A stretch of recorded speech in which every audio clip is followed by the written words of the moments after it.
내가 올 때까지 장사하라 이런 제목입니다. 어, 오늘 그 제목을 들으면서 뭐 장사를 해야 되나 뭐 이런 생각을 할 수도 있는데 어, 그 이제 우리가 하나님 앞에서 어떻게 살아야 하는지 구원받은 이후에 이런 영역을 우리가 좀 보기를 원해요. 하나님이 무슨 의도를 갖고 계시는가? 어떤 의도를 가지고 계시는가 이걸 좀 보기 원합니다. 첫째, 하나님의 나라가 임할 때까지. 오늘 본문은 누가복음 19장이잖아요. 그러니까 예수님이 예루살렘을 향해 여행하면서 쭉 이렇게 일어난 일을 여정을 누가복음은 잘 이렇게 설명하고 있어요. 그 여리고에 갔을 때 일어난 사건 중에 하나는 삭개오를 이제 만나 전도한 사건이죠. 그래서 오늘 본문은 삭개오의 집에 들어가서 있었던 일이라고 말할 수 있었고요. 예수님의 제자들이 거기 19장 11절에 보면 하나님 나라가 언제 임할지 하나님 나라에 대하여 오해하고 있는 모습을 볼 수 있어요. 19장 11절을 한번 보면 이렇게 말합니다. 그들이 이 말씀을 듣고 있을 때에 비유를 더하여 말씀하시니 이는 자기가 예루살렘에 가까이 오셨고 어, 그들은 하나님의 나라가 당장에 나타날 줄로 생각함이더라. 한 비유를 예수님이 말씀하시는데 제자들이 하나님 나라에 대한 왜곡된 생각, 오해를 하고 있기 때문에 그걸 바로잡기 위하여 한 비유를 들어서 설명하고 있습니다. 그러니까 그 비유의 내용이 뭐냐면, 그러니까 그 한 사람이 멀리 여행을 떠나면서 그 한 귀인, 그 당시에 이제 그 유대 지역은 로마의 압제 아래 있었기 때문에 로마의 인정을 받아야 돼요. 왕이 되려면, 분봉 왕이 되려면. 그래서 그 왕위로 인정받기 위해 가는 그러한 그 시대의 그 문화, 예수님의 비유는 되게 그 시대와 그 문화의 배경에서 쉽게 이해하도록 설명하는 그러한 거였거든요. 그래서 이렇게 어떤 귀인이 이제 왕위를 받으러 떠나는데 그 사람이 가면서 10명의 종에게 10문화의 그 금을 주었다.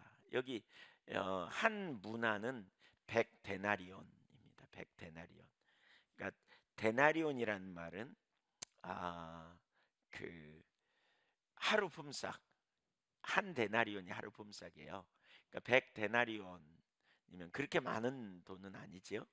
100일치 품삯, 석 달 열흘 품삯이니까 그렇게 많지는 않은 돈을 각자 10명에게 주고 떠났다. 지금 요 얘기 하는 거예요. 요 얘기. 근데 그들이 하나님 나라를 어떻게 오해했냐면, 그러니까 즉시 정치적이고 군사적인 나라를 이룰 거라고 믿었던 거죠. 그러니까 당장 눈에 보이는 하나님의 나라를 기대했어요. 세상의 권력과 권세를 생각해서 지금 예수님이 이제 예루살렘 성에 들어가면 예루살렘을 지배하는, 유대를 지배하는 로마의 압제를 깨뜨리고 왕이 되셔서 온 땅을 다스릴, 통치할 그런 왕이 되셔서 하나님의 나라가 임할 거라고 이렇게 기도했어요. 그래서 그들은 예수님 따라다니면 한 자리 차지할 거라고. 마가복음 10장 35절에 보면 그 한 자리를 차지할 것을 요청하잖아요.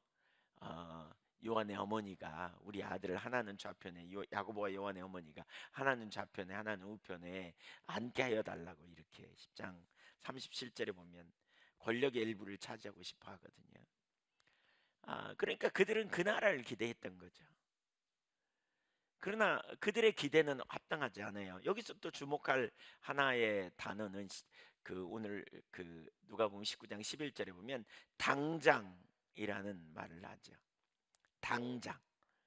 그러니까 그들은 금방 하나님 나라가 임할 거니까 좀 기다리면 뭐가 될 거다. 이런 생각을 가졌던 것 같아요. 이런 생각.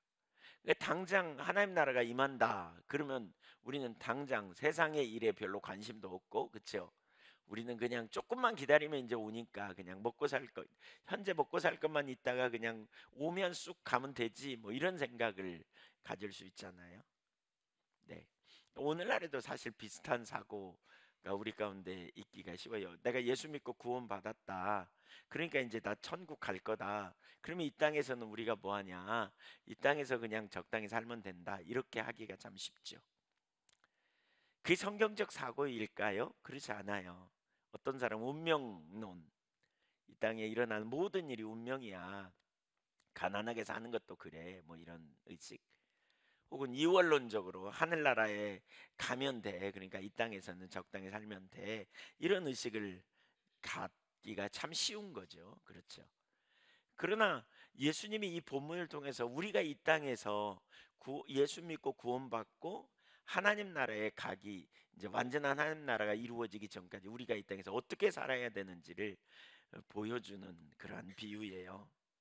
그러니까 이 비유에서 우선 거기 하나님 나라가 어떻게 임하는지를 우리에게 가르치고 있거든요. 그러니까 세 가지를 볼 수 있는데, 첫째로는 예수님은 멀리 떠나실 거라는 사실을 가르쳐요. 12절을 보면 이르시되 어떤 귀인이 왕위를 받아 가지고 오려고 먼 나라로 갈 때에, 예수님의 이 비유 속에는 귀인은 예수님을 가르치고요. 예수님은 이 땅에 처음 오실 때는 섬기는 종으로 오셨다면, 이제 예수님이 이제 부활 승천하셔서 거기서 왕권을 행사하시다가 다시 오실 것을 얘기하고 있거든요. 그러니까 금방 올 거라고 생각했지만 훗날 예수님이 고난과 부활 이후에 왕권을 가지고 올 것을 말하고 있는 거예요. 두 번째로 이 본문을 통해서, 그러니까 이 비유를 통해서 예수님이 가르치고자 하는 바는 뭐냐면, 왕으로 오심을 방해하는 무리들이 있다는 거예요. 14절을 보세요. 같이 읽어볼까요? 그런데 그 백성이 그를 미워하여 사자를 뒤로 보내어 이르되 우리는 이 사람이 우리의 왕됨을 원하지 아니하다이다 하였더라. 유대인들이 예수님을 거부하고 핍박한 것을 비유로 설명한 거예요. 특히 당시 유대 지도자들은 그들의 외식 행위를 비난하고 기득권을 위협하는 그들의 외식을 예수님이 강력하게 제거했잖아요. 그리고 기득권을 위협하는 예수님을 눈에 가시와도 같은 존재로 여겼어요. 그래서 예수님을 추종했던 군중들도 자신들을 필요를 채우실 거라고 기대했다가 그렇지 않으니까 돌아서서 십자가에 못 박으라고 적극적으로 그렇게 핍박하잖아요.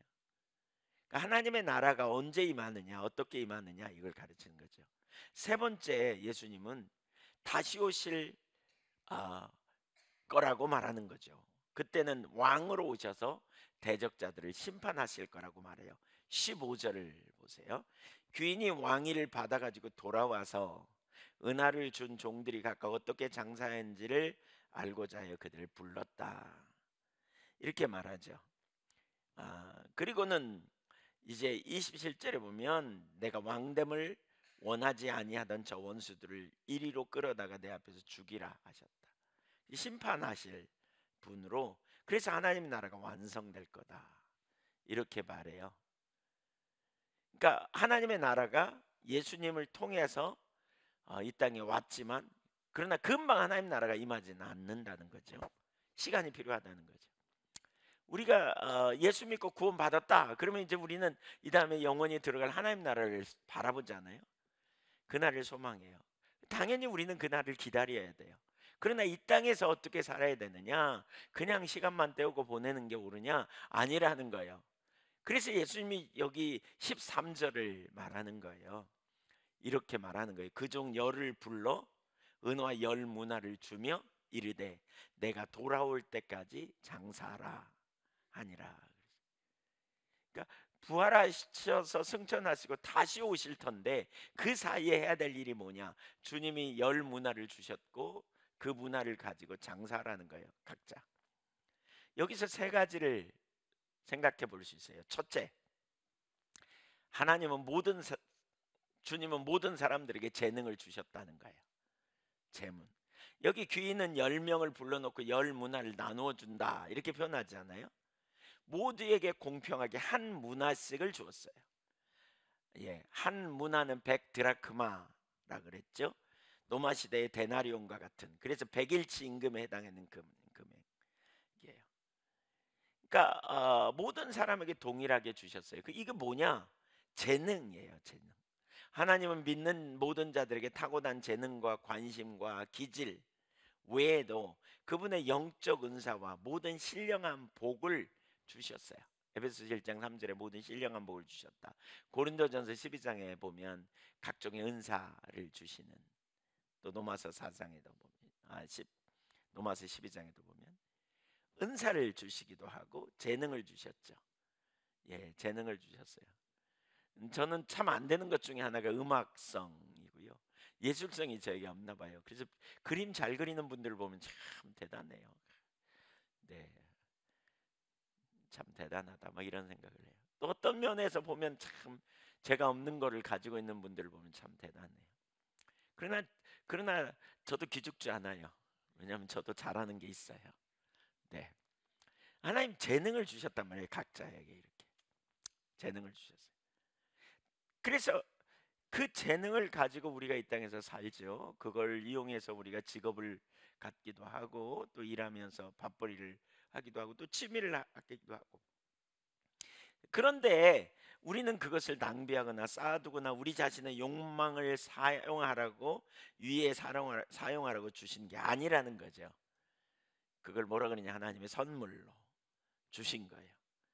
그래서 두 번째, 여기 이 본문에서 뭐라 그러냐면 13절에서 두 번째 뭐라 그래요? 그것을 가지고 뭐 하래요? 장사래요, 장사. 그러니까 은사는 하나님이 우리에게 주신 자본이에요. 그러니까 자본을 주시고 난 다음에 그걸 잘 사용하라는 거죠. 내가 돌아올 때까지 장사하라. 헬라어로 이 명령은 교역, 거래하다 혹은 점령하다라는 뜻을 지닌 프라그마테오 오마이라는 단어인데요. 그러니까 신약에서 누가복음 본문에 유일하게 등장해요. 그래서 이 단어의 뜻은 영어 단어 프라그마틱이라는 단위죠. 예, 프라그마틱, 실용적이라는 단어가 이 헬라어에서 파송됐다고 해요. 그러니까 예, 이 단어, 그러니까 실용적으로 이걸 사용해서 실제로 쓰라는 거잖아요. 그래서 어떤 일을 이루라는 거죠. 그래서 다른 번역에 보면 뉴 킹제임스 버전에 보면 두 비즈니스, 그래서 장사하라, 사업하라 이런 의미이고요. 그다음에 NIV 성경에 보면 이 돈을 굴리라 이런 의미이고요. 또 RSV는 이것으로 거래하라, 뭐 이것을 사고 팔라, 뭐 다른 번역들, 뭐 다양한 번역들. 그러니까 예수 그리스도는 기본적으로 제자들에게 지극히 기본적인 임무를 주셨어요. 주님은 우리에게 주신 자연적 영적인 자본을 실용적으로 사용해서 하나님의 나라를 위해 우리 문화와 세계에 관여하라는, 적극적으로 참여하라는 임무를 맡기신 거죠. 예수님은 그분의 나라를 확장하는데 우리가 우리만의 독특한 그러한 재능, 은사들을 가지고 기여하도록 우리 각자에게 자본을 투자하셨다는 거예요. 주셨다는 거예요. 재능, 달란트, 특기, 은사 이런 걸 주셨다는 거예요. 그래서 우리는 부르심에 따라 그분이 주신 자본을 가지고, 그러니까 창조적인, 실질적인, 적극적인, 그리고 열정적으로 근명성실하게 우리가 주님이 오실 날까지 기다리면서 그 일을 감당해 내야 한다는 거예요. 그 일을. 네. 그러니까 이것이 이 본문에서 가르치는, 23절에서 가르치는 바예요. 그러니까 장사하라라는 말은 이걸 가지고 적극적으로 활용해서 실용적으로, 실제적으로 주님의 나라와 영광을 위해 적극적인 사역을 감당해내라라는 그런 의미예요. 세 번째, 이 본문에서 우리에게 가르치는 바는 바로 우리를 동역자로 부르셨다는 거예요. 주님의 나라를 위한 사명을 감당하도록 동역자로 부르셨다. 그래서 여기서 뭘 말하느냐? 종이라고 말해요. 종. 귀인에게 받은 사람은, 그러니까 귀인에게 문화를 받은 사람은 종입니다. 그러니까 우리 모두는 주님의 제자이며 동시에 주님의 종이 되어야 한다는 거죠. 그러니까 우리가 예수 그리스도를 통해 하나님의 나라에 들어갔다면, 믿음으로 우리가 이제 천국 시민이 되었다면, 우리는 하나님 나라가 이 땅에 성취되기까지 우리 모두는 예수 그리스도의 제자이며 동시에 주님의 종 의식을 가져야 한다는 거죠. 그래서 이 10명의 제자들은 이렇게, 10명의 사람들은 이렇게 말합니다. 16절에 또 18절에 20절에 이렇게 말해요. 주인이여 당신의 한 문화를 가졌나이다, 이렇게 표현하거든요. 그러니까 거기 16절을 한번 읽어보면, 그 첫째가 나와 이르되 주인이여 당신의 한 문화로 10문화를 남겼나이다. 한 문화, 당신의 한 문화, 주인이 주신 한 문화, 내게 아니에요. 우리는 종으로서 청지기 의식을 가지고 살아야 한다는 거예요, 이 땅에서. 여러분, 우리가 영원한 나라, 하나님 나라를 소유한 백성으로서 이 땅에서 우리의 재능, 우리의 달란트, 우리의 시간, 또 우리의 재물, 우리의 모든 것을 내게 아니라 주님의 것이다, 청지기 의식으로 살아간다는 거예요. 그렇다면 종이 가져야 할 의식은 무엇인가? 주님의 뜻을 잘 따라야 돼요. 다른 말로 하면 종은 계속해서 주인의 뜻을 묻고 찾고 주님의 뜻을 따라 우리가 순종하고 따라가는 삶이 되어야 한다는 거죠. 주님의 뜻을 따라 순종하고 주님이 명령하신 것을 이루고자 하는 그 일에 우리가 충성된 삶, 이것이 오늘 우리에게 요구되는 삶이에요. 17절을 한번 보면 거기 이렇게 말합니다. 주인이 이르되 잘하였도다 착한 종이여, 내가 지극히 작은 것에 충성하였으니. 주인이 기대하는 바는 종이 잘하고 착하고 충성되기를 원하시는 것이죠. 여러분, 예수 그리스도를 믿음으로 하나님 나라 백성이 되었죠. 잘하고 충성된 믿음이 종들이 되시기를 축복합니다. 네, 주님이 주신 재능을 가지고 사명을 감당하되 주님을 기쁘게 하는 마음으로 충성되게 감당하는 것, 이것이 주님의 재림을 기다리는 하나님 백성들의 삶이요 제자의 삶입니다. 제자의 삶. 네. 그래서 이렇게 충성되게 살아갈 때 주님이 오셔서 상급을 주시겠다, 이렇게 말하거든요. 이렇게 말해요. 그러니까 거기 17절에 보세요. 16절과 17절. 그 첫째가 나와 이르되 주인이여 당신이 한 문화로 10문화를 남겼나이다. 주인이 이르되 잘하였도다 착한 종이여. 누가 착한 종이에요? 장사를 잘해서 남긴 종이 착한 종이에요. 그러면서 뭐라고 해요? 네가 지극히 작은 것에 충성하였으니. 하나님 보실 때는 지극히 작은 거예요. 10문화도 지극히 작은 거예요. 그런데 작은 것에 충성하였으니 10고을 권세를 차지하라. 둘째가 와서 5문화를 만들었나이다. 그에게 이르되 너도 5고을을 차지하라. 반면에 한 문화를 받은 어떤 종은 와서 뭐라 그래요? 내가 수건으로 싸두었나이다. 그 이유가 뭐예요? 21절. 당신이 엄한 사람인 것을 내가 무서워함이라. 몰랐어요. 그러니까 주인을 잘 모르는 거죠. 당신은 두지 않은 것을 취하고 심지 않은 것을 거두나이다. 이게 무슨 얘기예요? 당신 능력이 있기 때문에 당신이 다 알아서 하시지요. 그 말입니다.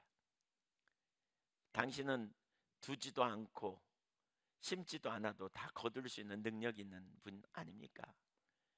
그러니까 나는 이거 한 문화 그냥 가지고 있었습니다, 그런 거죠.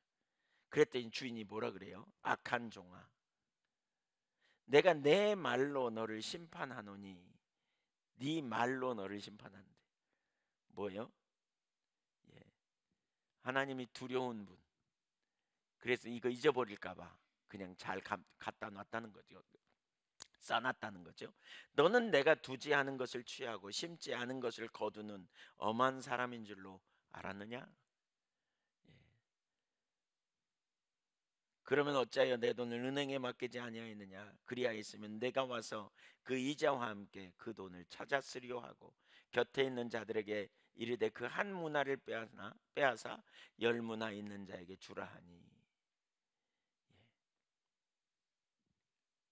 예. 결국 주님이 오셔서 이렇게 판단하신다는 거죠. 이걸 통해서 우리가 볼 수 있는 중요한 한 가지는 우리가 이 땅에서 어떻게 살아야 하는지를 말하고 있는 거죠. 충성된 삶. 하나님이 우리에게 주신 재능을 소비하는 삶이 아니라, 허비하는 삶이 아니라 충성된 삶을 살아야 한다는 거죠. 사실 소비적인 신앙, 그냥 주님이 받은 은혜를 인하여 기뻐하고 그냥 소비적인 신앙의 삶은 합당하지 않은 걸 말해요. 왜요? 예수님은 하나님 나라를 위해 이 땅에 가져오셨고요. 그 하나님 나라가 아직 완전히 성취되지 않았기 때문에 저와 여러분을 통해 하나님 나라가 이루어지고 넓혀지기를 원하시는 것이죠. 하나님 나라가 우리를 통해서 더 넓혀지고 더 세워지기를 열망하시는 것이 하나님의 의도요, 하나님의 뜻이에요. 믿으십니까? 네. 하나님의 나라, 하나님의 통치를 가져오기 원해요.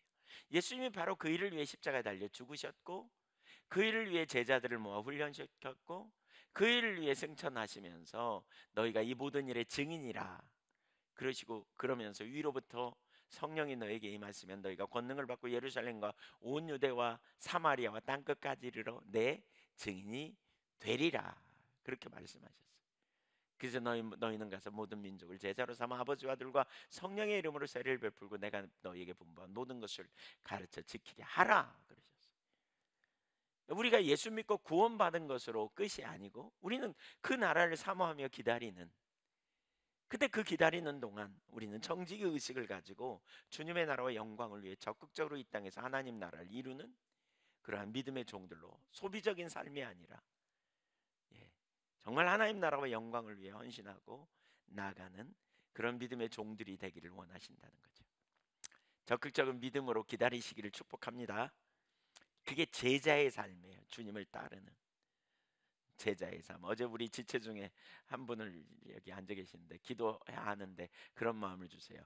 한 걸음 한 걸음 주 예수와 함께, 이런 찬양이 생각이 났어요. 한 걸음 한 걸음 주 예수와 함께. 예, 날마다 날마다 우리는 걷겠네. 그렇죠? 날마다 날마다 우리는 걷겠네. 사실 신앙이 우리가 정체되고 주님과 분리된 삶이 아니라 주님과 동행하고 주님의 뜻을 따라 우리의 삶을 전환하고 순종하고 나아가는 실제적인 삶이 되어야 돼요. 자, 두 번째, 그러면 우리가 해야 할 장사는 무엇인가? 구체적으로 무슨 장사를 해야 하는가? 라는 거예요. 그러니까 무슨 장사를 해야 하는가?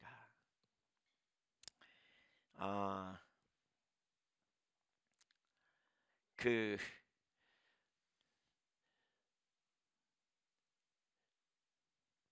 영어 킹 제임스 버전에 이 19장 13절을 이렇게 표현해요. 장사하라는 단어를 점령하라라는 단어로 번역했어요. 그래서 영어 보니까 occupy till I come 그랬어요. occupy. 그 말은 점령하라는 말이거든요. occupy는 till I come, 내가 돌아올 때까지 점령하라.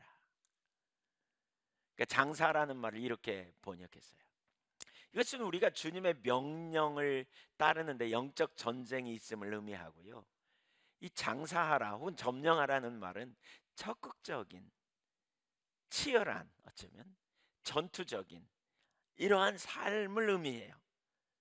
오늘날 이 전쟁은 개개인과 문화 모두에게 영향을 미치는 영역이라고 할 수 있어요. 아담이 선악과를 따먹고 난 이후에 그 한 인간의 타락만이 아니에요. 인류 전체에 영향을 미쳤어요. 인간이 타락하면서 어떻게 해요? 살아오는 사람들이 생각하는 것이 항상, 성경이 뭐라 그랬어요? 악한 것뿐이라 이렇게 표현하고 있잖아요. 그래서 이 세상의 문화가 뭐에 기초하고 있느냐? 육신의 정욕, 안목의 정욕, 이생의 자랑에 기초한 문화예요. 온통 이 세상의 문화가 정말 그 하나님 없는 육신의 정욕과 안목의 정욕과 이생의 자랑을 추구하는 문화로 팽배해요.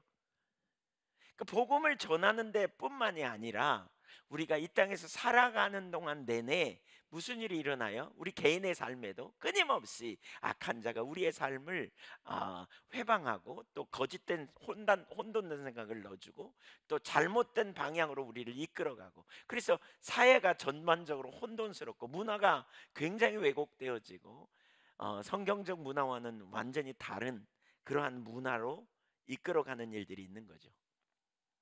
세상은 육신의 정욕, 안목의 정욕, 이생의 자랑을 추구하는 형태로 가고 있고요. 문화의 전반적인 부분이 심각하게 왜곡되는 방향으로 가죠. 이것이 여전히 행복이라고 속이면서 이 세대를 그런 방향으로 끌고 가고 있어요. 주님은 이 세상의 모든 영역에서 하나님의 통치가 회복되고 하나님의 나라가, 하나님의 뜻이 실현되기를 원하시는 거죠. 하나님의 나라는 침노한다 그랬잖아요. 지난번에 우리가 살폈죠. 천국은 침노하는 자의 것이다 그랬는데 거기 비아제타이가 중간태로 사용할 때 침노를 하는 것이다 그랬잖아요. 그러므로 우리는 하나님과 동역자로서 하나님 나라를 이루기 위해 적극적으로 나가야 한다는 거죠. 성경엔 두 가지 큰 명령이 있다 그랬어요. 하나는 뭐예요? 우리가 너무나 잘 아는 것처럼 마태복음 28장 19절 이하에 너희는 가서 모든 민족을 제자로 삼아라. 그래서 복음 전하는 선교적 명령이라면 또 다른 한 부분은 문화 명령이에요. 온 땅을 다스리고 정복하라 라는. 그래서 우리가 살아가는 모든 삶의 문화와 환경이 하나님의 기준 가운데 하나님의 뜻을 따라 우리가 변화되고 새로워지는 일이 일어나야 한다는 거죠. 이 세상에 그 아담이 선악과를 따먹고 난 이후에 인간에게 가치관이 변화되고요. 또 하나는 보는 관점이 달라졌어요. 이게 세계관인데 관점이 달라지면서 심각하게 문제가 생기게 되죠. 추구하는 것, 생각하는 것, 원하는 것들이 육체와 마음에 원하는 욕망, 그래서 항상 악할 뿐이라고 이렇게 표현하고 있잖아요. 우리가 점령해야 하는 것은 무엇이냐? 우선 기본적으로 우리 안에 점령이 필요해요. 하나님의 통치와 하나님의 나라를 위한 점령이 우리 안에서 필요하단 말이에요. 하나님이 온전히 우리 가운데 점령하는 일이 되어져야 되고요. 그렇게 점령하면서 또 다른 한편으로 우리 삶의 현장에서 실질적으로 하나님을 섬기는 일이 이루어져야 돼요. 최근에 국회의원 선거 있었죠. 국회의원 선거와 관련해서도 그래요. 정치가 어떤 방향으로 어디로 가야 하는지 나름대로 다 생각을 가지고 있습니다. 근데 이 정치가 중요한 것은 국가를 이끌어 가잖아요. 우리의 삶의 미래가 달려 있단 말이에요. 정치가 어떤 정책을 결정하느냐에 따라 다르잖아요. 그래서 진짜 좋은 정치가들이 등장해야 돼요. 진짜 좋은 정치가들, 자기 명예를 위하여, 자기 먹거리를 위하여, 자기 안위를 위하여, 자기 만족을 위하여 추구하는 정치가가 아니라, 그런 사람들을 우리는 정치가라고 하지 않고요, 정치꾼이라 그러죠. 정치꾼. 남이 안 되기만 하면 반사이익을 얻어서 자기가 잘 되려는 의식을 갖는. 그래서 요즘 정치를 가만히 보고 있으면 상대편의 약점을 어떻게든지 헤집어 갖고 드러내 가지고 그래서 그냥 네거티브 정책을 쓰죠. 그래서 저 사람이, 저 당이 잘못됐다고 드러나면 우리 당이 반사 이익을 얻어가지고 한 자리 차지하는, 좋은 정책과 좋은 대안을 제시하고 길을 제시하는 이런 정책이 나오지 않고 자꾸 그런 자리에 있는, 이게 뭐가 문제예요, 뭐가?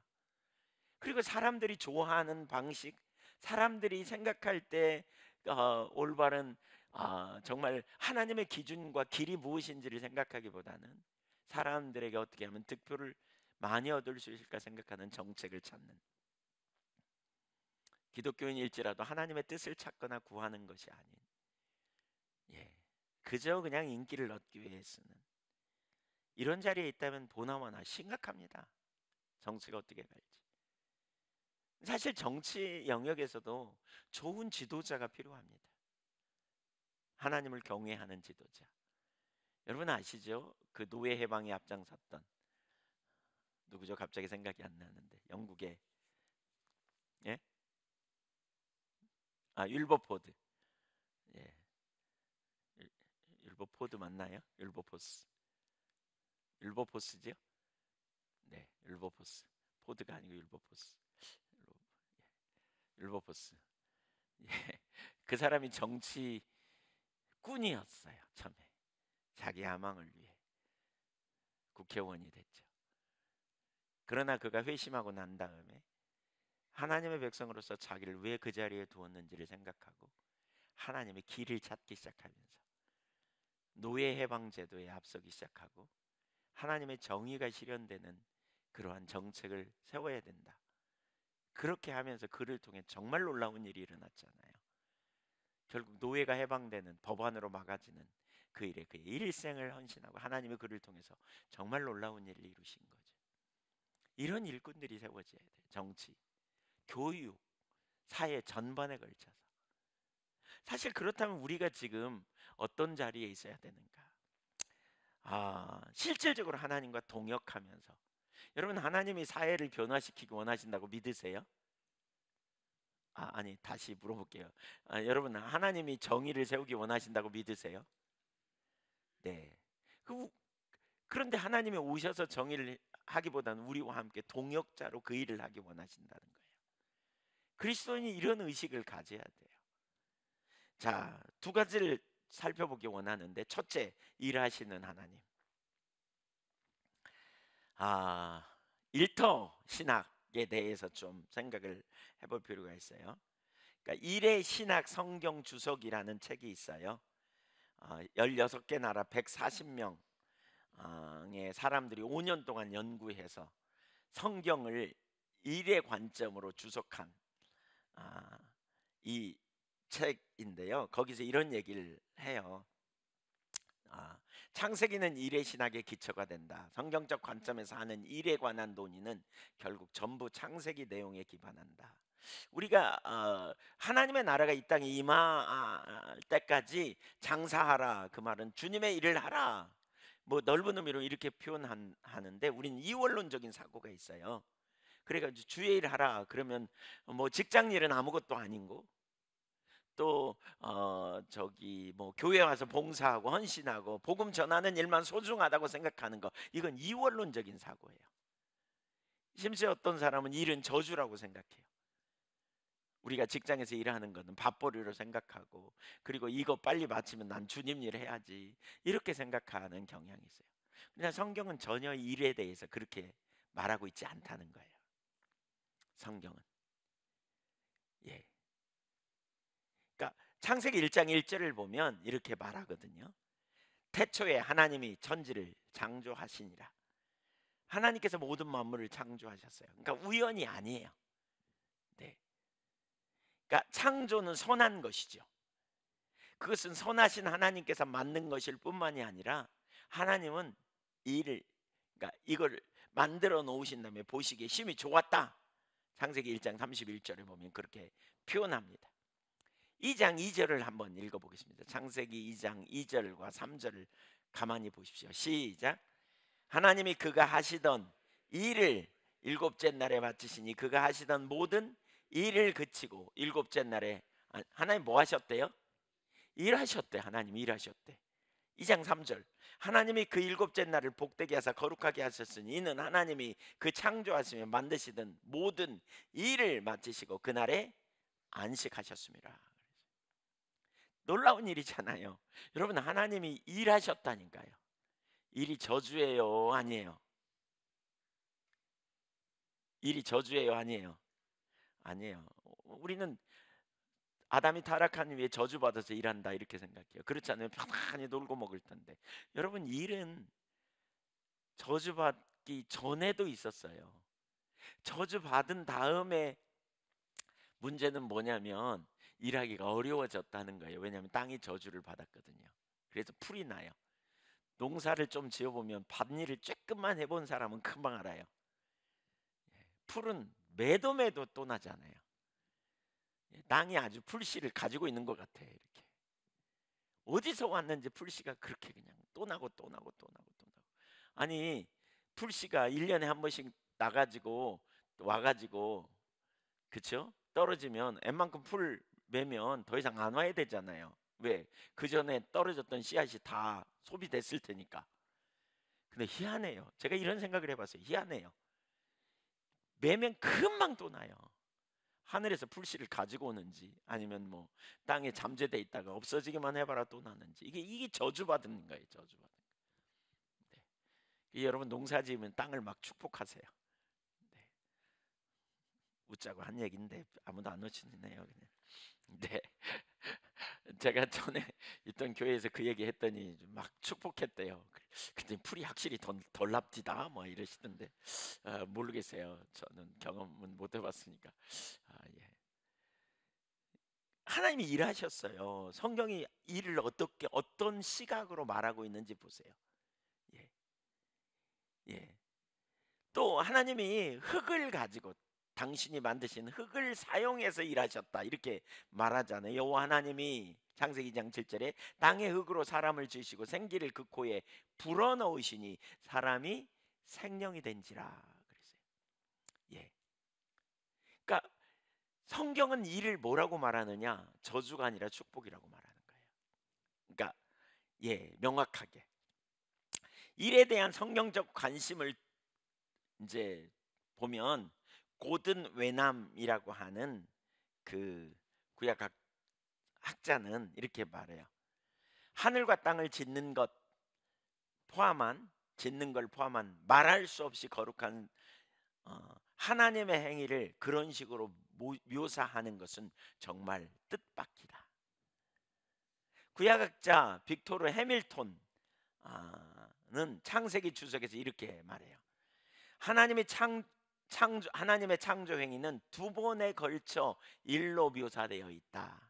구약 성경에는 두 가지 노동을 가리키는 어휘가 있다.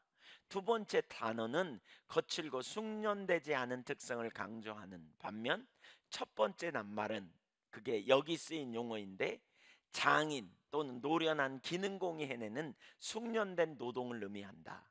하나님이 일을 행하시는 솜씨는 그만큼 세련되고 전문가적이었다.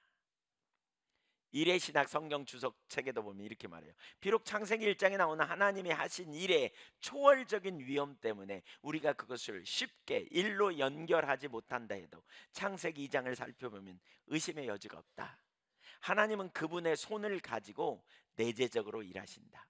사람의 몸을 만드셨고 정원을 일구셨으며 과수를 심으셨고 조금 뒤엔 가죽옷을 지어 주셨다. 이것들은 하나님의 노동으로 꼭 꽉 들어찬 성경에 나오는 하나님의 육체적 일의 시작일 뿐이다. 그래서 예수님은 이렇게 말하죠. 아버지가 이제까지 일하시니 나도 일한다. 여러분, 하나님은 일하세요. 일은 그래서 잘못된 게 아니에요.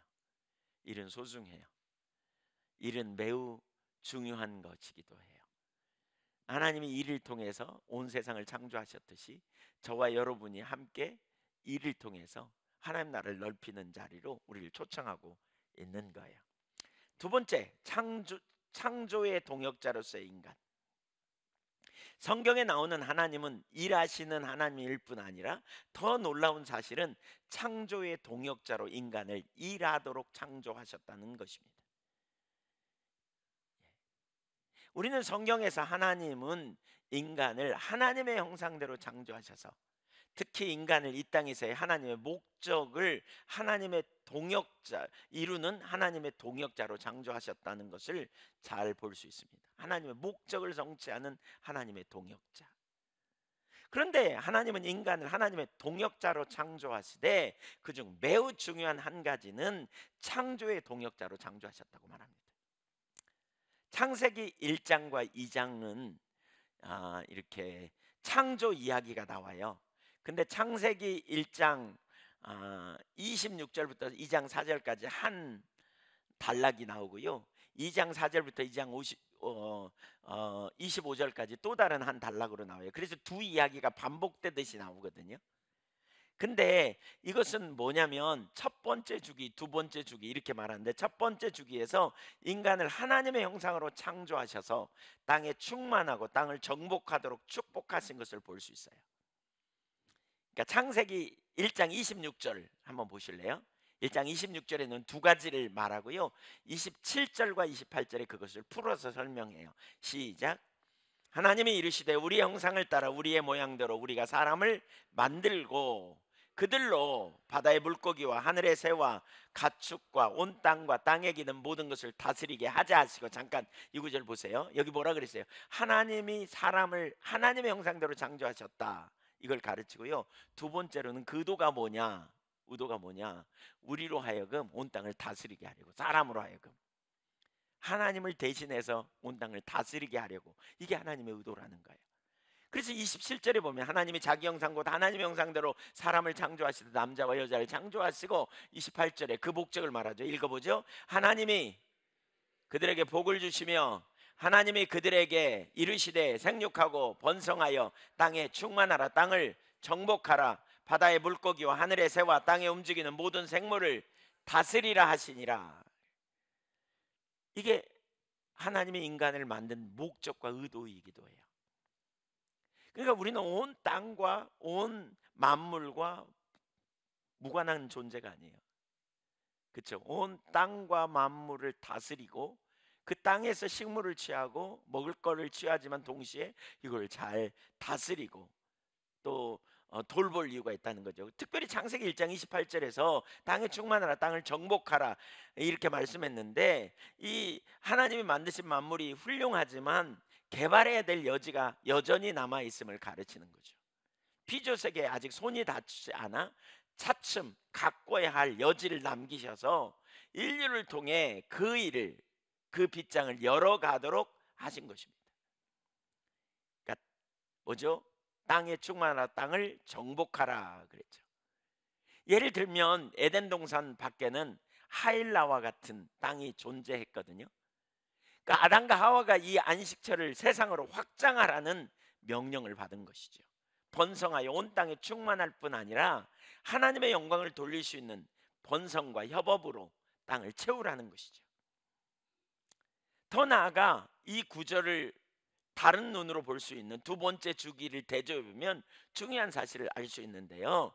2장 4절 이하의 내용, 창세기 2장 4절 이하의 내용을 보면 구체적으로 재묘사합니다. 창세기 2장 7절 8절을 읽어보면 여호와 하나님이 땅에 흙으로 사람을 지으시고 생기를 그 코에 불어 넣으시니 사람이 생명이 된지라. 여호와 하나님이 동방의 에덴의 동산을 창설하시고 그 지으신 사람을 거기 두시니라. 사람을 만드셨다 그러죠. 그 다음에 15절 보세요. 그 만드신 목적을 뭐 하는지. 시작. 여호와 하나님이 그 사람을 이끌어 에덴 동산에 두어 그것을 경작하며 지키게 하시고 그랬죠. 그러니까 1장 28절에서는 온 땅을 정복하고 다스리라 그랬다면, 여기서는 경작하고 지키라 이렇게 말하고 있어요. 그러니까 우리를 통해서 하나님께서 우리에게 소명을 주시게, 인간의 근본 소명이 있어요. 온 땅을 경작하고 지키라는 거예요. 그러니까 1장 28절에 의하면 온 땅을 정복하라 그랬더니 막 살림 다 베어버리고 그냥 막 자기만 먹고 사는, 오늘날 그 단어를 잘못 해석해서 문제가 생긴 거죠. 막 개발해 갖고 편리하면 막, 그러니까 점점 지구가 지금 뜨거워지고 가장 온도가 높다 그러잖아요. 우리가 심각하게 우리 그리스도인들이 돌아봐야 될 시점입니다. 우리는 어떻게 살고 있는지, 주님을 기다리고 재림을 기다리는 동안 우리가 뭘 해야 하는지, 우리가 정말 관심 가져야 될 중요한 한 부분이 환경 분야이기도 합니다. 정의가 실현되는 것, 이런 영역들, 우리 곳곳에 일어나는 여러 가지 상황들, 하나님의 통치가 과연 이루어지고 있는가. 여기 2장 15절에서는 뭐라 그랬냐면 경작하고 지키라 그랬어요. 지키라. 예. 이게 하나님이 우리에게 주신 소명이에요. 그래서 일과 영성이라는 팀 켈러가 쓴 책에 보면 이렇게 말합니다. 창세기가 전해주는 낙원의 일부라는 진리는 놀랍다 못해 충격적이다. 이보다 더 선명하게 다른 문화와 종교와 구별되는 차이점이 또 있겠는가. 이른 무의도 시간은 황금 시대가 지난 뒤에 역사에 끼어든 재앙이 아니다. 주님이 인생을 염두에 두고 마련하신 완벽한 세계의 일부다. 인간은 하나님의 형상대로 지음받았기 때문이다. 더 나아가 성경은 하나님께서 우리를 창조의 동역자로서 창조하신 것을 볼 수 있다, 이렇게 표현해요. 2장 5절을 보세요. 2장 4절 5절 볼까요? 이것이 천지가 창조될 때에 하늘과 땅의 내력이니 여호와 하나님이 땅과 하늘을 만드시던 날에, 5절 읽어봅니다. 시작.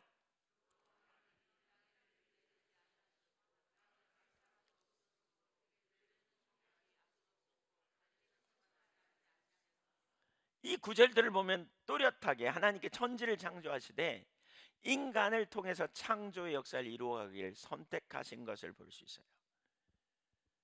그래서 앤드밀이라고 하는 분은 이렇게 말해요. 모든 요소는 다 있었는데 비생산적이었다. 왜냐하면 그것을 가꿀 사람이 없었기 때문이다. 그래서 하나님이 온 우주 만물을 만드시고요, 사람을 통해서 그것을 가꾸고 발전시키기를 원했던 거예요.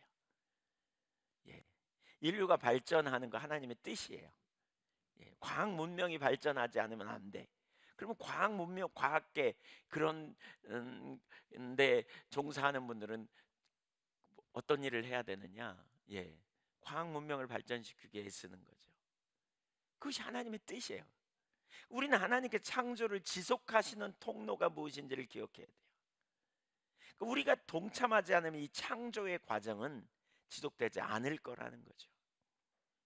그것은 이미 모든 것이 창조된 것을 돌보고 관리하는 측면에서만 머무는 게 아니에요. 창조된 걸 그냥 돌보고 관리하는 것 측면만이 아니에요. 심지어 창세기 2장 5절에서 하나님께서 인간을 공동 창조자로 창조하신 것이다, 이렇게 앤디 밀은 얘기해요. 그래서 공동 창조자다. 예. 이건 놀라운 일이죠. 우리는 하나님의 지속적인 창조의 역사를 보면 이 부분을 더 선명하게 볼 수 있어요. 하나님께서 창세기 1장에서 6일 동안 천지를 창조하셨잖아요. 또 다른 한편으로는 창조를 계속해서 지속하고 구원하고 그 일을 성취하고 계심을 우리는 알 수 있어요. 히브리서 1장 3절 보세요. 이것을 학자들은 섭리라고, 하나님의 섭리라고 이렇게 표현하는데 1장 3절 한번 볼까요? 시작.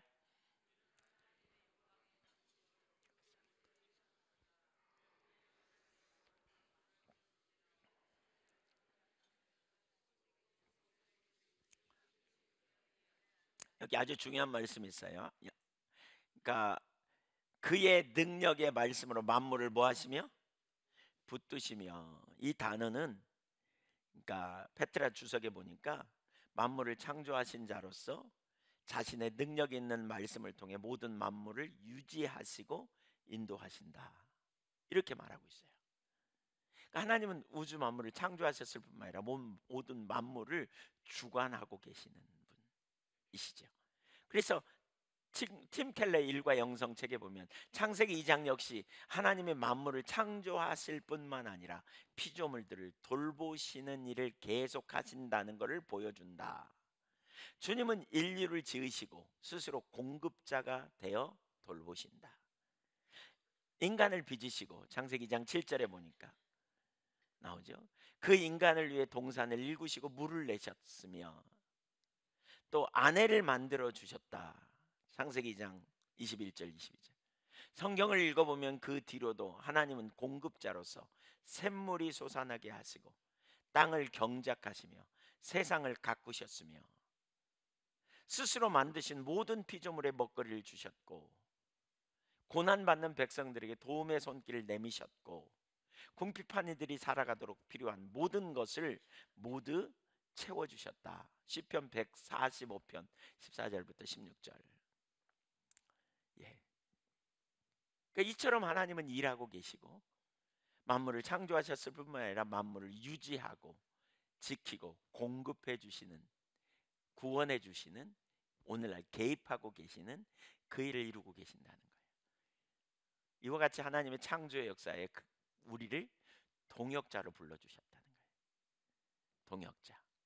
마틴 루터가 이 부분을 잘 이야기하고 있어요. 시편 127편 1절을 보면 이런, 마틴 루터가 이제 이런 얘기를 하죠. 한번 읽어보죠. 시작. 여호와께서 집을 세우지 아니하시면 세우는 자의 수고가 헛되며라고 가르치는.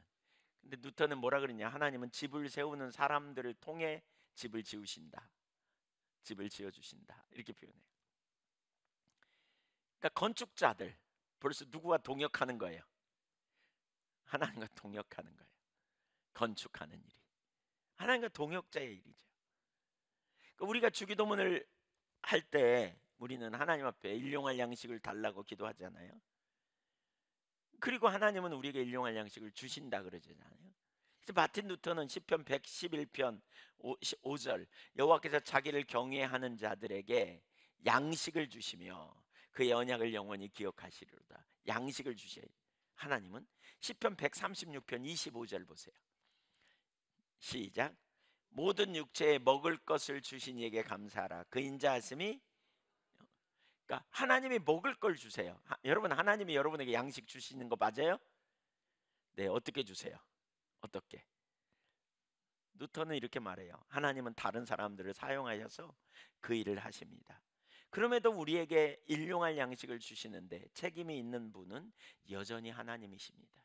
하나님께서 한때 이스라엘 백성들을 만나로 먹이신 것처럼 공급의 기적을 통해서 우리에게 직접적으로 그것을 주실 수도 있지만 하나님은 다른 능력으로 각기 다른 달란트를 가지고 섬기는 사람들을 통해서 일하시기로 선택하셨습니다.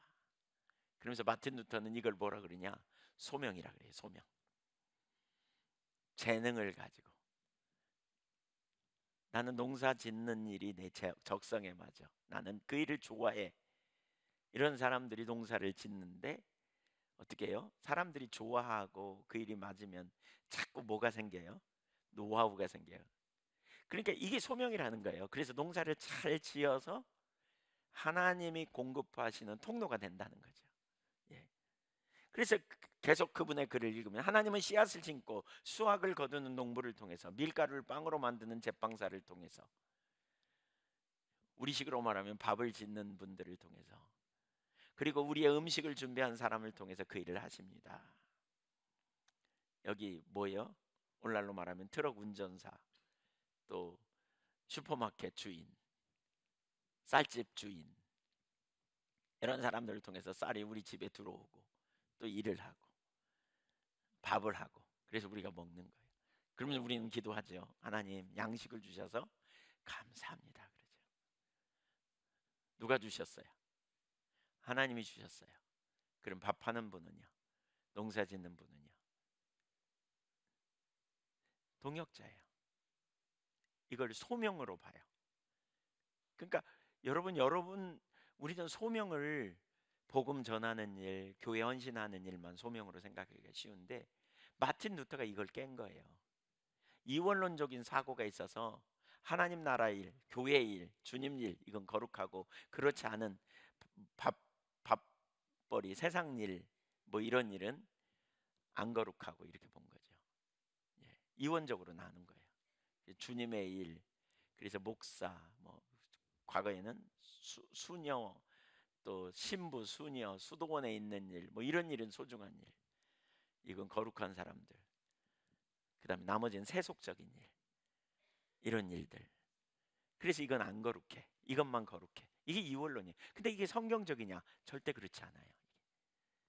이게 그렇지 않은 거예요. 이게 성경에서 그렇게 말하고 있지 않아요. 나중에 이제 그런 부분도 더 나누겠습니다만. 예, 뉴턴은 또 이렇게 표현합니다. 하나님은 아담을 그렇게 하신 것처럼 모든 사람을 흙으로 만들어서 지구를 가득 채울 수 있으시다. 그렇잖아요. 하나님 사람을 흙으로 만들어서 채울 수 있어요. 그렇죠? 그런데 그 대신에 하나님은 남편들과 아내들, 아버지들과 어머니들의 소명을 통해서 부모도 소명이라는 거예요. 이 소명을 통해서 새 생명을 창조하기로 선택하셨다는 거예요. 다음 세대를 세우는 것도 소명이라는 거예요. 소명. 부모로서 자녀를 낳는 것도 소명이라는 거예요. 생육하고 번성하고 땅에 충만하라. 온 땅을 다스리고 정복하라. 소명의식을 가지고 일을 한다는 거예요. 우리가 아플 때 치유하시는 것도 하나님이시죠. 예. 그러면 의료직에 봉사하는 분들은, 섬기는 분들은 뭐예요? 하나님과 동역자인 거죠. 창조의 동역자. 특별히 하나님의 섭리를 통한 돌봄, 지속적인 예비하시는 은혜, 우리를 간섭하시는 그 은혜 가운데 행하시는 역사, 여기에 우리가 하나님과 동역자로 살아가는 거예요. 하나님은 사람들을 가르쳐요. 깨닫게 하기 위해서. 자라가는 과정에 가르치는 일. 교육 개혁의 계통에 일하시는 분들은 뭐예요? 이게 하나님과 동역자로서 다른 사람을 가르치는 거죠.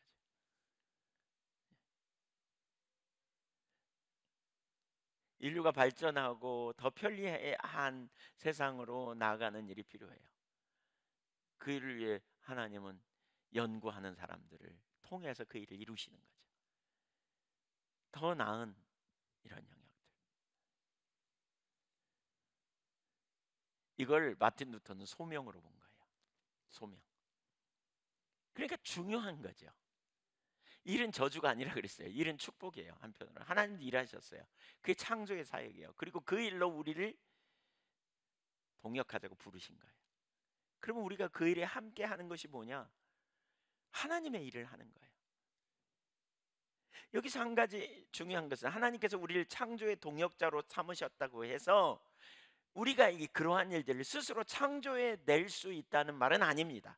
하나님 없이 어느 것 하나도 가능한 거 없습니다. 농사만 하더라도 씨를 하나님께서 주셔야 가능하고요. 씨가 발아되게 하는 것도 하나님이시고, 하나님께서 그 일을 위해 햇빛도 주시고 또 물도 주시고 그래야 자랄 수 있어요. 이건 농사 짓는 사람은 기본적으로 다 알아요. 예수 안 믿는 사람도 다 알아요. 하나님이 주셔야 한다. 이걸 알아요. 하나님께서 하시지 않으면 우리 힘으로 할 수 있는 건 아무것도 없어요. 이 모든 일은 하나님이 주권적으로 역사하신데 우리는 바로 그분의 일의 동역자로 쓰임 받는 거죠. 하나님이 그 일을 이루실 때 우리를 통해서 일하기 원하는 창조의 동역자, 공급의 동역자, 우리를 돌보심의 동역자. 여러분, 우리가 일하는 것이 바로 그것과 연결되어 있다는 사실을 기억해야 돼요. 이런 관점으로 본다면 우선 우리는 일이 선한 것이라는 관점을 가져야 돼요. 우리가 하는 일은 선한 일이에요. 하나님께서 우리를 일하도록 창조하셨다고 하니까 어떤 분들은 그 말을 들으면서 아이고 답답하다 이런 생각이 들 수도 있어요. 형벌이지 이렇게 생각할 수도 있어요.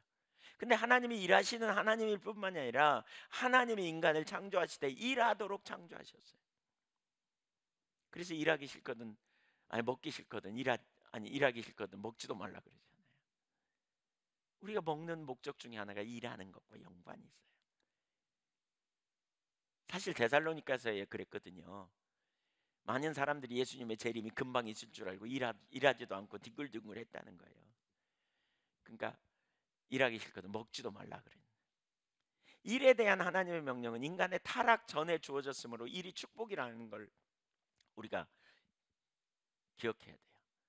물론 오늘날 일에 대한 부정적인 요소들이 많죠. 어떤 사람들은 직장에서 이렇게 단조로운 그렇지만 엄청 힘든 업무를 한다든가 지루하든가 혹은 노동 착취에 직면하는 혹은 못된 상사나 꺾거나 적대적인 관계나 어려운 직업 환경으로 작업 환경으로 아주 고통도 당하기도 하는, 자신의 일이 쓸모없어 보이거나 인정받지 못한다고 느끼거나 부족하고 불만스럽게 여길 수도 있습니다. 급여도 충분하지 않고 지금 하는 일이 장래일이었거나 혹은 해고당하거나 직장을 잃어버리는, 그래서 실패하는, 가진 기술이 시대에 뒤떨어진 것이 되어버리기도 하고 그래서 간신히 먹고 살기도 버거운 이런 상황을 우리가 만나기 때문에 힘들다고 말합니다. 그러나 일과 동반되는 고통, 악한 일, 그리고 일에 우상하는 타락의 결과이고요, 일은 근본적으로 죄성을 띠지 않습니다. 오히려 일과 일꾼을 구원하시려는 하나님의 노력이 에덴 동산에서부터 요한계시록까지 성경 전반에 가로지르는 하나님의 성품에서 발견된다는 거예요. 일의 신학 27쪽에 보면 그런 표현을 하고 있어요. 이와 같이 하나님께 천지를 창조하시고 인간을 하나님의 형상으로 창조하셔서 하나님의 창조를 위한 동역자로 삼으신 이것을 흔히 창조명령 혹은 문화명령이라고 부릅니다. 한번 따라주세요. 창조명령, 문화명령. 그래서 주석 창세기 2장 15절을 주석해 놓은 걸 페트라 주석에 보니까 이렇게 말해요. 한편 본절은 창세기 1장 28절에서 주어진 것과 동일한 문화명령이다. 이는 하나님께서 인간에게 자신의 권한을 위임하시고 자신이 만든 모든 것을 관할토록 위탁하셨다는 의미를 지닌다. 따라서 인간은 만물의 주인이 아니라 청지기로서 세상을 정복하고 문화를 꽃피움으로써 하나님의 영광을 높이 드러낼 책임이 있다. 폴 스티븐스라는 분은 일의 신학이라는 책에서 이렇게 말해요. 인간은 창조주께서 우리에게 맡기신 제한적 통치권 아래 이 땅을 얼마나 잘 관리했는지 심판받게 될 것이다. 우리는 도구, 문화, 공동체, 미, 가정, 편안함, 음악, 의미, 교통수단, 장난감, 은행 계좌, 의사소통, 이미지, 기계, 건강, 정원, 연구, 조사 등 세상들을 만들어 감으로써 이를 이룰 수 있다. 이는 하나님과 함께 하는 것이다. 하나님이 계속해서 창조하고 유지하며 변화시키고 완성시키는 그 일에 우리를 동참하도록 부르는 것이다. 하와가 적절히 이야기했듯이 여호와로 말미암아 이 일이 되어지는 것이라는 거죠. 우리는 사실상 서로 돕는 존재들이고 이 말은 힘을 합쳐서 함께 섬긴다는 의미라는 거죠. 그래서 온 지구와 모든 생명체가 우리를 섬기는 동시에 우리도 온 지구와 모든 생명체를 섬긴다는 사실을 암시하고 있다. 이렇게 말합니다. 창세기 4장 1절에 보니까 아담이 그의 아내와 하와와 동침함에 하와가 임신하여 기한이 되매 아들을 낳았다. 이렇게 표현하거든요. 네. 그러니까 온 세상을 계속해서 창조하고 변화시키는 그 일에 우리가 동참하는. 그러니까 그러면서 이는 여호와로 말미암아 득남하였다. 이렇게 표현하는. 하나님으로부터 시작된 그 일을 우리를 통해서 완성하는 거죠. 우리가 자녀를 낳고 싶어도 하나님이 안 주시면 못 나잖아요, 그렇죠? 그러니까 하나님으로 말미암은 이 일을 이루는 거죠. 하나님이 주도권을 잡으신 거죠. 네.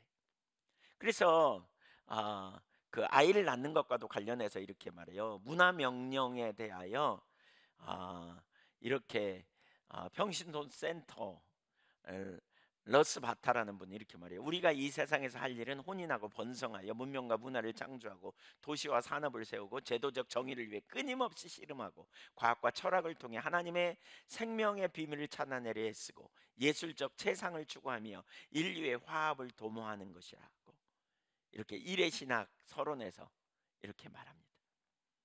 우리가 그리스도의 재림을 기다리잖아요. 우리 주님의 재림을 기다려요.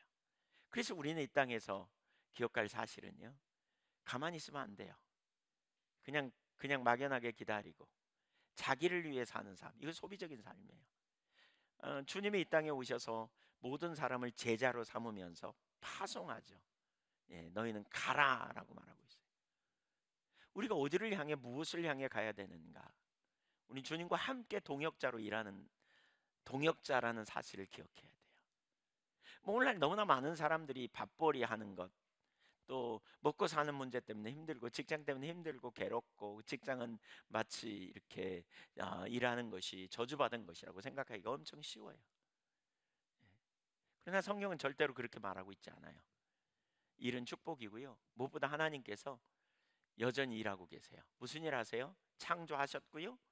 창조 세계를 유지하고 창조 세계를 주관하세요. 역사를 주관하고 계세요. 여전히 당신의 백성들을 돌보셔요. 먹을 걸 채워주시고 당신의 백성들을 가르치시고 당신의 백성들을 치유하시고 당신의 백성들을 돌보시고 문화 인류를 발전시키고 또 잘못된 것을 회복하도록 우리를 하나님이 초청하고 계세요. 우리는 이제 어둠에서 빛으로 옮겨졌어요. 사단의 나라에서 하나님의 나라로 옮겨졌어요. 우리의 시민권은 하늘에 있지만 우리는 이 땅에 살고 있어요. 주님이 이제 영원한 하나님 나라를 실현하시고 완성하실 그날이 있죠. 근데 그러한 상황에 주님은 우리를 이 땅에 두셨어요. 그럼 우리 이 땅에서 뭘 해요? 뭘 해야 돼요? 여러분이 가진 하나님이 주신 재능을 통해서 또 훈련을 통해서 좋은 환경과 여러 가지 상황에서 받은 훈련과 습득된 기술과 타고난 재능을 통해서 여러분 여러 가지 분야에서 일하고 계시죠.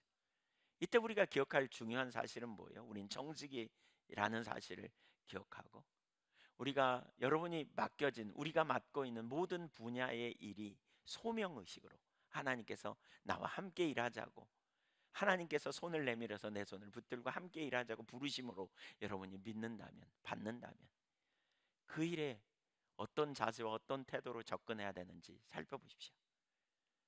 중요한 자세 한두 가지만 그냥 시간이 없으니까 언급하면요. 하나는 밥벌이로 접근하면 안 돼요. 밥벌이 하는 사람과 소명으로 살아가는 사람은 완전히 달라요. 밥벌이로 하는 사람은 돈을 얼마나 주느냐 여기에 되게 많은 초점이 있죠. 당연히 돈을 일한 대가를 받아야 되죠. 또 거기에 필요하죠. 그게 돼야 돼요. 최소 한도의 생활을 하기 위해서 이런 거 필요하죠. 그러나 거기에 초점을 두는 순간 우리는 자기중심으로 돌아가죠. 내 평안, 내 문제 해결, 나의 유익을 추구하는데 우리가 되게 많이 초점이 돌아가 버려요. 하나님의 나라와 영광을 위해 내가 일을 하고 있다. 그때 우리는 내게 주어진 것보다 더 많은 헌신과 그리고 하나님의 마음을 가지고 사람들을 섬기는 자리로 갈 수 있겠죠. 두 번째 중요한 자세 중에 하나는 우리가 소명으로 그 일을 맡았다고 한다면 우리는 그 일에 충성해야 돼요. 충성하는 게 뭐예요? 더 열심히 하는 거예요. 더 잘하는 거예요. 더 성실히 하는 거예요. 내가 주님과 동역하는데 적당하면 안 되지 않아요. 거기에 중요한 요소 중에 하나가 탁월한 거예요. 남보다 더 나은. 그래서 연구가 필요하고 그래서 뛰어난 실력이 필요하고 더 잘 어떻게 이 일을 감당해낼 수 있을지 찾고 구하고 열망하고 그래서 하나님 나라와 영광을 위해 그 일에 쓰임받기 원하는 중심의 태도를 갖는 것이 너무너무 중요한 거죠. 오늘 쉬시고요. 내일 직장에 출근하면서 소명의식을 가지고 출근할 수 있으면 좋겠어요. 아멘. 우리의 일을 다른 시각으로 바라본다면 우리가 주님과 동역하는 자리로 선다면 세상이 정말 놀랍게 변화될 거예요. 우리가 하나님께 보내심을 받아 그 일을 한다고 할 때 우리는 짜증내고 원망하고 또 낭망하고 어떻게 하면 이걸 벗어버릴까 이런 생각을 내리고 더 적극적으로 우리가 그 일에 감당하는 자리로 나아가겠죠. 누가복음 19장 13절은 이렇게 말씀합니다. 그 종 열을 불러 은하 열 문화를 주며 이르되 내가 돌아올 때까지 장사하라. 영어 킹 제임스 버전은 뭐라 그랬다고요? Occupy till I come. 내가 올 때까지 점령하라. 하나님 나라는 침노하는 자의 것입니다. 저와 여러분이 이 땅에서 하나님 나라의 종으로서 하나님의 통치가 곳곳에 하나님의 나라가 곳곳에 이루어지기까지 적극적으로 거기서 영향력을 미치고 또 그 지역, 그 상황, 그 환경, 그 일터에서 소명을 가지고 나갈 수 있기를 소망합니다. 우린 주의 종들입니다. 정직 의식을 가지고 정말 하나님의 나라와 하나님의 영광을 위해서 우리의 초점을 가지고 나가면 주님께서 우리에게 놀라운 은혜로 함께 하시고 놀라운 승리를 우리에게 이루게 하실 줄로 믿습니다. 세상을 변혁시키는 그러한 일로 주님이 우리를 쓰실 것입니다. 기도하겠습니다.